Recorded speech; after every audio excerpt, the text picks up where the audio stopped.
नमस्कार, आप देख रहे हैं न्यूज इंडिया। आपके साथ मैं दीपिका सिंह। शुरुआत करते हैं खबर की इस वक्त की सबसे खास खबर के साथ, जहां फिल्म आदिपुरुष के खिलाफ आपको बता दें कि हाई कोर्ट में याचिका दाखिल कर दी गई है। कल ही फिल्म रिलीज हुई है और जिस तरीके से देखा गया था, कतारें सिनेमा हॉल के बाहर लगी हुई थी, लोग पसंद कर रहे थे, लेकिन अब एक दिन के बाद ही याचिका दाखिल कर दी गई। हिंदू सेना की तरफ से याचिका को दाखिल किया गया है। हिंदू परंपराओं और रीति रिवाजों का मजाक उड़ाया गया है।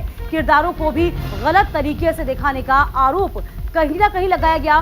फिल्म से आपत्तिजनक सीन्स को भी हटाने की मांग लगातार की गई। तो दिल्ली हाईकोर्ट तक पहुंची है याचिका में। संगठन का यह कहना है कि इस फिल्म में रामायण और देश की संस्कृति का मजाक उड़ाया गया है। इसके अलावा इस याचिका में हिंदू सेना के राष्ट्रीय अध्यक्ष ने दिल्ली कोर्ट से आदि पुरुष में रावण, राम, सीता और हनुमान से संबंधित कथित आपत्तिजनक सीन्स को हटाने की भी मांग की। उनका कहना है कि सीन रामायण में पाए जाने वाले धार्मिक चरित्रों के चित्रण के ही विपरीत हैं।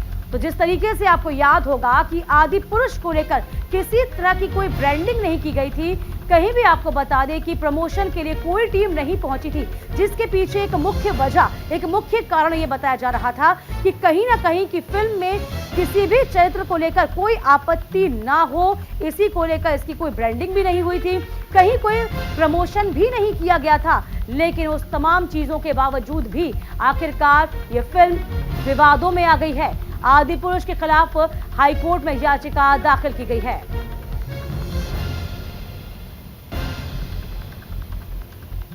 चलिए अब जरा जान लीजिए कि आखिरकार किस बात पर, किस चीज को लेकर ऐतराज जताया जा रहा है। तो फिल्म के सभी पात्रों को बेमन चुका है। आपको बता दें कि सुपरस्टार के भरोसे फिल्म हिट कराने की कोशिश की गई है। सभी का किरदार दिखाने में विदूषक लग रहे हैं। कपड़े बात हो, रामायण में वर्णित किरदारों के स्वरूप से मेल नहीं खाते नजर आते। फिल्म में रामायण जैसी कोई बात नजर ही नहीं आई। कृष्णदेव राष्ट्रीय स्वयंसेवक संघ से जुड़े हुए हैं। आदि पुरुष पर विवाद के बाद अपनी बात उन्होंने रखी है कि रामायण के जो पौराणिक जो किरदार हैं, उसको लिखकर जो लुक आया है, उसको लेकर विवाद है। रामायण के जो किरदारों के जो डायलॉग्स हैं, उसको लेकर भी विवाद सामने आया। लोगों का कहना है कि भावनाओं के साथ ये खिलवाड़ किया गया है। तो देखिए, तमाम चीजों को लेकर हिंदू सेना की तरफ से याचिका दाखिल की गई है। कहा गया कि जो पात्र और यूं कहे कि जो चरित्र रामायण में दिखाए गए थे, वह चरित्र इस फिल्म से मेल ही नहीं खाते हैं। तो नेपाल में भी आपको बता दें कि आदि पुरुष को लेकर विवाद हुआ। आदि पुरुष जिस प्रकार से आदि पुरुष के माध्यम से हिंदू सनातन धर्म के खिलाफ एक एजेंडा तय किया गया है और हिंदू सनातन के पौराणिक चरित्र को बदनाम करने का प्रयास किया गया है आदि पुरुष फिल्म के माध्यम से, जिस प्रकार से उसमें संवादहीनता दिखाया है, हमें लगता है इसमें जो फिल्म के कार्य करने वाले वो हैं, निर्माता निर्देशक के साथ जो सेंसर बोर्ड भी कहीं ना कहीं मिला हुआ है। इसीलिए हमने आज माननीय गृह मंत्री अमित शाह जी और माननीय संचार मंत्री श्री अनुराग ठाकुर जी को हमने यह ट्वीट किया है कि इस पे फिल्म को तत्काल प्रतिबंध लगाया जाए और जो भी इससे जुड़े हुए लोग हैं जिन्होंने जिहाद छेड़ी है कि पौराणिक हमारे चरित्र के साथ खिलवाड़ हो, उनको तत्काल सलाखों में डाला जाए। कुल मिलाकर देखा जाए, फिल्म जो है अब विवादों में घिरती नजर आ रही है। मुंबई से हमारे संवाददाता शुभम पांडे इस पूरी खबर पर नजर बनाए हुए। शुभम, देखिए, एक दिन ही हुआ है इस फिल्म को रिलीज हुए और जिस तरीके से हम कह सकते हैं कि इस फिल्म की कोई ब्रांडिंग नहीं की गई थी, कोई प्रमोशन नहीं किया गया था, जिसका सीधा मकसद ये कहा जाए कि कहीं ना कहीं जो कलाकार हैं, जो चरित्र हैं, वो कहीं ना कहीं विवादों में ना आए। लेकिन अब इसके डायलॉग्स पर यहाँ पर यूं कहें कि रामायण का कोई भी चरित्र है, उसे लोग मेल नहीं खाते, अब विवादों में आ गई। शुभम, बिल्कुल, देखिए, आदि पुरुष को फिल्म को लेकर बहुत चर्चा हो रही थी क्योंकि रामायण के ऊपर बनी थी। भगवान राम, माता सीता माता, लक्ष्मण जी, हनुमान जी, इनके ऊपर फिल्म बनाए थे। इस सीरीज इसकी ब्रांडिंग नहीं की थी। लेकिन अगर आप फिल्म देखेंगे तो पहले दिन ही 36 करोड़ रुपए कमाए। अब तक की सबसे महंगी फिल्म होगी, 600 करोड़ रुपए इसका बजट है। लेकिन इस फिल्म में जो डायलॉग डिलीवरी की गई है, जो भगवान हनुमान के द्वारा की गई है, तो रावण की तरफ से गई है, उसको लेकर लोग आपत्ति जता रहे हैं। और क्यों ना हो, क्योंकि रामायण एक पौराणिक कथा है, हमारे देश में धरोहर है। इसी वाल्मीकि रामायण जिस तरह से लिखी गई थी, अगर हम रामानंद सागर रामायण की बात करें, जिस तरह से लोगों के, दर्शकों के बीच एक अलग सा प्यार हमने लॉकडाउन में देखा, किस तरह से लोग उसे देखने के लिए घरों में बैठे थे। ऐसे में इस रामायण, ये जो आदि पुरुष फिल्म आई है, इसमें जो डायलॉग डिलीवरी की गई है इसको लेकर लोग आपत्तिजनक है। और अगर लुक वाइज बात करें तो जिस तरह से रावण चमगादड़ के ऊपर आते हैं और रावण का जो महल सोने की बजाय एक अलग चीजें इसमें दिखाई गई हैं। उसके अलावा इसमें बाप की बातें की गई, तेरे बाप का जलेगा, इसमें हनुमान जी कहते हैं। उसके अलावा और कोई काम धंधा नहीं किया, ऐसे जो वर्ड यूज किए गए इसको लेकर लोग आपत्ति जता रहे हैं। अगर आप फिल्म देखेंगे तो आपको बिल्कुल भी पसंद फिल्म नहीं आए, क्योंकि पूरी इसमें भावनाओं को ठेस पहुंचाई गई है। क्योंकि यहाँ पर लोगों से अपील की गई थी कि आप ये फिल्म देखने आइए। लोग फिल्म देखने तो गए लेकिन कोई नाखुश जो है वो नजर आते हुए दिखा रहे हैं। दर्शकों को जो उम्मीद थी कि रामायण में है, जो हम रामायण सागर में देख रहे थे, उस तरह की कंटेंट हो, उस तरह से डायलॉग डिलीवरी, उस तरह से किरदार हो। ठीक है, इसमें यहाँ पर आप बड़े सितारों को लेके आए हैं, सैफ अली खान है, प्रभास है, कृति सनोन है, ठीक है कोई बात नहीं, लेकिन आप जो डायलॉग डिलीवरी करें उस पर आपको ध्यान देना चाहिए। देखिए यहाँ पर ओम राव जो डायरेक्टर है उन्होंने ग्राफिक्स का बहुत अच्छा भी इस्तेमाल किया है, क्योंकि कलयुग आज के दौर की बात करें तो ग्राफिक्स का जमाना है, उसमें जैसा जो ग्राफिक का इस्तेमाल किया वो ठीक है, लेकिन जो डायलॉग डिलीवरी की गई है, जो कंटेंट दिया गया, जो स्क्रिप्ट उसमें की गई है, उसको लेकर लोग नाखुश है। और इसी वजह से आज सोशल मीडिया पर, चाहे ट्विटर हो, हर जगह हो, फेसबुक हो, हर जगह इसको बैन करने की मांग की गई और दिल्ली हाई कोर्ट ने। चलिए शुभे, बहुत स्वागत, बहुत बहुत शुक्रिया आपका। और गौरव हमारे संवाददाता भी हमारे साथ लगातार जुड़े हुए दिल्ली से। देखिए गौरव, इस पूरी फिल्म को लेकर अब विवाद गहराता जा रहा है। जिस तरीके से हम अपने संवाददाता से भी बात कर रहे थे कि कहीं ना कहीं इस फिल्म को लेकर जो डायलॉग्स थे उसको लेकर अब सवाल खड़े हो रहे हैं। हालांकि ग्राफिक की दृष्टि से देखा जाए तो बहुत शानदार ग्राफिक्स बनाए गए हैं, लोगों का पूरा मनोरंजन किया गया, लेकिन अब यहाँ पर ये बताइए क्या कुछ केस दर्ज हुआ है, जरा जानकारी दीजिए गौरव।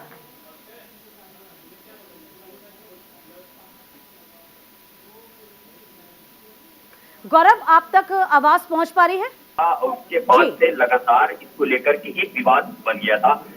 फिल्म के टीजर के बाद से ही लोगों ने ये सवाल खड़े किए थे कि भगवान राम के जो उनका जीवन रहा है, जिस तरीके की रामायण में जो बातें की गई हैं, उससे अलग डायलॉग है उसमें, उससे अलग वीएफएक्स का इस्तेमाल करके तरीके से बहुत सारे चीजों को इस तरीके से इस्तेमाल किया गया इस फिल्म में, जिसको लेकर के कुछ हिंदू संगठनों को इस बात का कड़ा ऐतराज है। उन्होंने इस बात को भी कहा, हमने कभी रामायण को लेकर के टीवी पे जो दूरदर्शन पे आते थे या फिर कई तरीके की इस तरीके की वेब सीरीज है, हमने कोई ऐतराज नहीं जताया, क्योंकि रामायण के साथ, भगवान राम के जीवन के साथ कोई भी छेड़छाड़ उसमें नहीं किया गया। लेकिन ये जो फिल्म है पूरी तरीके से इसमें मर्यादा को तार कर रही है। इसके अलावा कल इस पूरे मामले को लेकर के तकरीबन 4 साढ़े 4 बजे हिंदू सेना के जो राष्ट्रीय अध्यक्ष है विष्णु गुप्ता, उन्होंने दिल्ली हाईकोर्ट का दरवाजा खटखटाया और दिल्ली हाईकोर्ट से अपील की कि इस फिल्म पर क्यों ना पाबंदी लगा दिया जाए। और जिस मामले को लेकर के लगातार पूरे देश में अब चर्चा हो रही है, इसको लेकर के ये मामला क्योंकि कोर्ट तक पहुंच गया है। और बहुत सारी ऐसी फिल्मों में हमने देखा है शुरुआती दिनों में, चाहे वो तमाम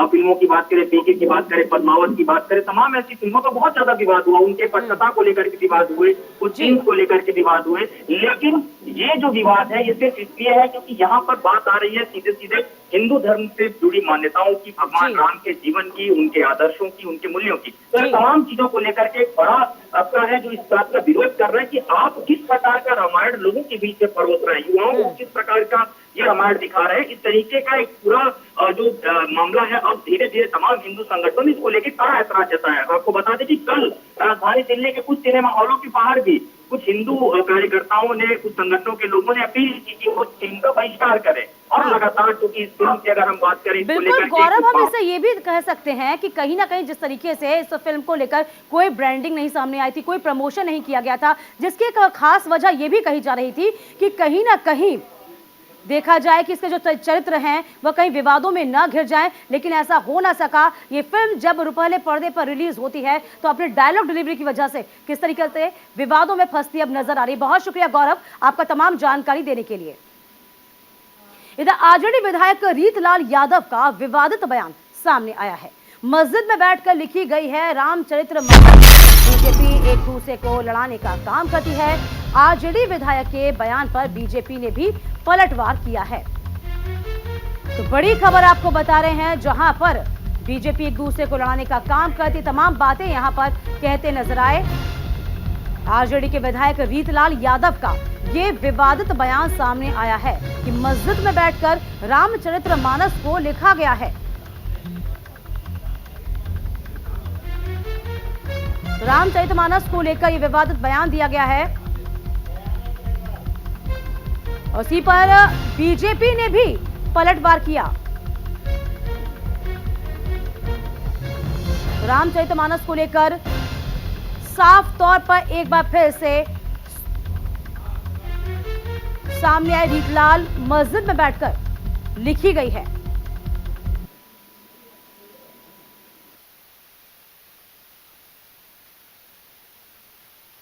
तो रामचरित्र मानस जो लिखा गया था, आपको याद होगा, एक मस्जिद में लिखा गया था। इतिहास उठा के देखिएगा, उस वक्त हमारा हिंदुत्व खतरे में नहीं था। मुगल साम्राज्य जब इतना दिन राज किया तो उस दिन हमारा हिंदुत्व खतरे में नहीं था। जब पूरे हिंदुस्तान में नहीं और ऑल ओवर कंट्री में जब मुसलमान की 11 साल की बेटी भागवत कथा की, जब उस वक्त कोई कहने वाले नहीं थे कि मुस्लिम की लड़की आज भागवत कथा का जो एक दूसरे के बीच में प्रचार किया और उसको अपने आप में जो ग्रहण किया है, उससे भी बड़ा लोग है, उससे भी तो लोगों को सीख लेना चाहिए।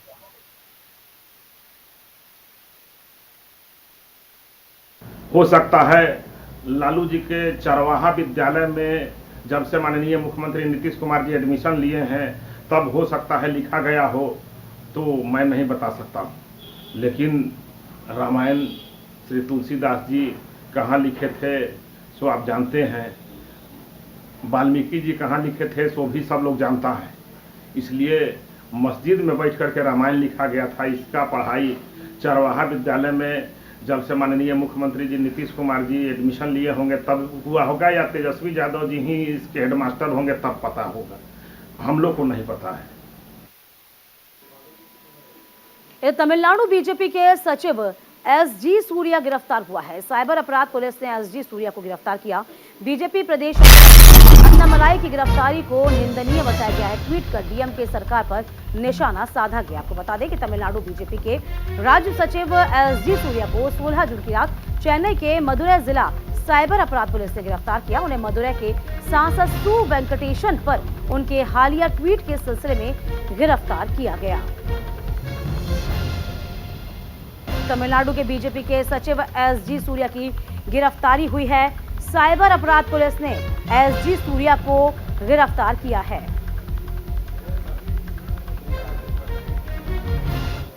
इधर गुजरात के दौरे पर गृहमंत्री अमित शाह आज हैं। तूफान बिपरजॉय से प्रभावित क्षेत्रों का दौरा किया जाएगा। कच्छ में तबाही का आकलन करेंगे। सीएम भूपेंद्र पटेल भी इस बीच मौजूद रहेंगे। बड़ी खबर आपको बता रहे हैं, जहां कच्छ में तूफान से तबाही का आकलन यहां किया जाना है। गुजरात के दौरे पर गृह मंत्री अमित शाह पहुंचे हुए हैं। हालांकि आपको बता दें कि गुजरात से अब तूफान मूव कर चुका है राजस्थान की ओर, लेकिन जिस तरीके से भारी तबाही की आशंका जाहिर की गई थी, हालांकि आपको बता दें कि तबाही हुई जरूर है लेकिन उस पैमाने पर नहीं हुई जिसके लिए बहुत से कदम उठाए गए थे। और इसी को लेकर अब आकलन के लिए खुद गृह मंत्री अमित शाह गुजरात के दौरे पर पहुंचे हुए हैं। इधर उत्तर प्रदेश से इस वक्त की बड़ी खबर है। अघोषित बिजली कटौती से सीएम योगी बेहद नाराज हैं। ऊर्जा मंत्री विद्युत निगम के चेयरमैन को इस किया गया है। सीएम योगी ने सख्त निर्देश भी दिए हैं। हर जिले में बने हैं कंट्रोल रूम। डीएम का मॉनिटरिंग भी करें। गर्मी में हर गांव शहर को पर्याप्त बिजली की सुविधा होनी चाहिए।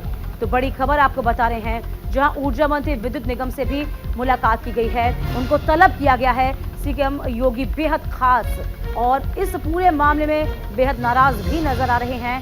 पूरे जिले की मॉनिटरिंग वहां के डीएम करें। किसी भी तरह की कोई समस्या यहां पर ग्रामीण अंचल में नहीं होनी चाहिए। और इसी के साथ इस बुलेटिन में अभी के लिए बस इतना ही।